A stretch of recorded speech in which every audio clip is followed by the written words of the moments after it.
आज आपण बटाट्याच्या काचऱ्या करूया। आता तुम्ही म्हणाले बटाट्याच्या काचऱ्यात काय दाखवायचं आहे, ते तर सगळेच करतात आणि नेहमीच करतात, पण तसं नाही आहे बरं का। बटाट्याच्या काचऱ्यांमध्ये आपलं गुपित पण जडलेलं असतं।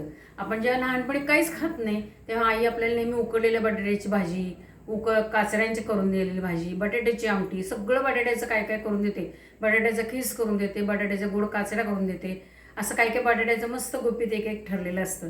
तसं आज आपण बटाट्याच्या काचऱ्या करायच्या आहेत आणि त्याच्यामध्ये काय करायचं आहे की फक्त साध्या पद्धतीने करायचं आहे। आता मी कांदा घालणार आहे, लहान मुलं कांदा खात नाहीत, मग आपण काय करणार, नुसतं कांदा मिरची वगैरे अशा साध्या पद्धतीने पण सगळ्या वस्तू प्रमाणात पडल्या की ती सुद्धा साधी वस्तू जर खाण्यात इतकी मजा येते की त्याची तोडच नसते कशालाही।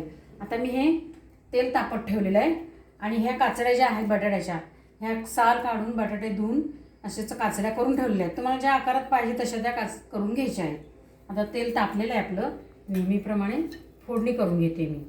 आणि याच्यात काय असतं, जिरे जरा जास्त घातले जातात, जिरे, मोहरी, हिंग आणि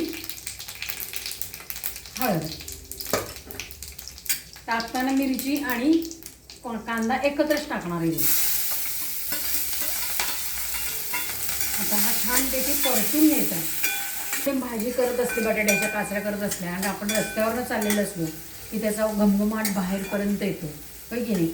आपल्या इथं कितींदा जरी खाल्ली असली त्याचा वास नव्याने आला की आपल्याला त्याचं तोंडाला पाणी सुटतं। अरे वास कोणाकडे तरी काचऱ्या केलेलं दिसतात बरं का, असं लगेच तोंडात येतं।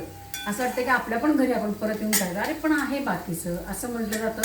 आणि काचऱ्या दुसऱ्या तिसऱ्या दिवशी केल्या जातात, पण केल्या जातातच। कांदा आणि मिरची परतून झालेला आहे, छान कांद्याचा वास सुटलेला आहे, जसं आपल्याला रस्त्यावर येतं की नाही वास तसाच। आता ह्या काचऱ्या मी ह्याच्यात घेते टाकून। आता आपण काय करायचं माहिती का, काचऱ्या धुवून घ्यायच्या ना, तर पाण्यातच त्या ठेवायच्या, नाही तर मग त्या काळ्या पडतात। जर त्या अशा पांढऱ्या स्वच्छ व्हायच्या असतील तर त्याला पाण्यात ठेवलं पाहिजे आणि ऐन वेळेला मिसळून घ्यायचं ते।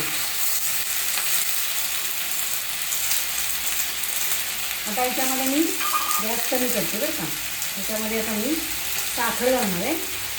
ही चवीला घालायची, आपल्याला फ्लेवरला घालायची नाही आहे, चवीला घालायची आहे साखर, त्यामुळे थोडी जास्त प्रमाणातच घालायची, पण गोड नाही करायचं। आणि चवीपुरतं मीठ।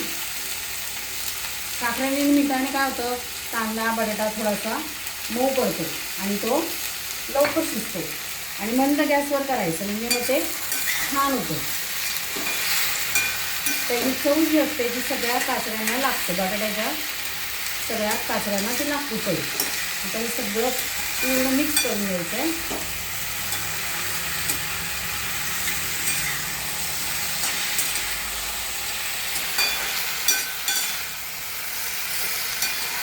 सगळीकडे फोडणीचं आणि काचऱ्याचं कांद्याचं सगळीकडे लागलेलं आहे।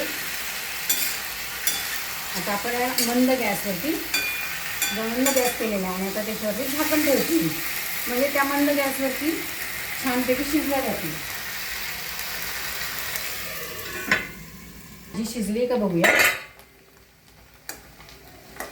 भाजी शिजलेली आहे छानपैकी, मस्त सुगंध सुटलेला का, जिऱ्याचा कांद्याचा मस्त वास सुटलेला आहे। ही आपली एक भाजी तयार झालेली आहे, बटाट्याच्या काचऱ्या तयार झालेल्या आहेत। उकडलेली बटाट्याची भाजी करूया। बटाटे जे उकडलेले आहेत तुकडे करून घेतलेले आहेत, कांदा आलं आणि लसूण घेतलेला आहे। नेहमीप्रमाणे मी आता फोडणी करून घेते, मोहरी, जिरे, हिंग आणि हळद। आपल्याला खूप चमचमीत अशी भाजी करायची आहे बरं का, म्हणजे तिखट नाही पण चमचमीत जराशी। भरपूर कांदा घालते आणि तो परतून घेते छानपैकी। आता ह्याच्यामध्येच थोडं साईडला करून आलं आणि लसूण घालून घेते त्याच्यात।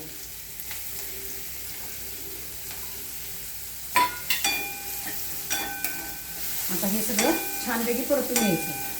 परतून झालेलं आहे, आता हे छान परतलं गेलेलं आहे, त्यात उकडलेला बटाटा घालून घेते सगळं।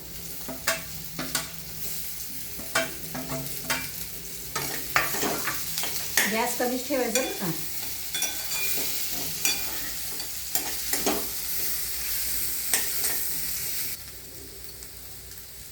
चवीपुरतं मीठ घालायचं आहे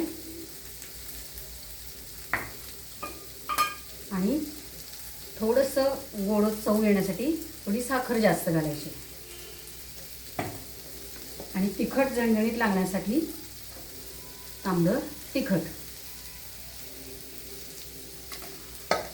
आता हे सगळं मिक्स करून घ्यायचं छान. गॅस कमी ठेवून एक वाफ आली पाहिजे, कारण त्यात सगळे मसाले मुरले पाहिजेत म्हणून झाकण ठेवते. आपली भाजी छान मुरलेली आहे. आता आपण एका वाडग्यात काढून घेऊया. ह्या आपल्या बटाट्याच्या काचऱ्या पिवळ्या आणि ह्या तांबूस अशा उकडलेल्या बटाट्याची भाजी.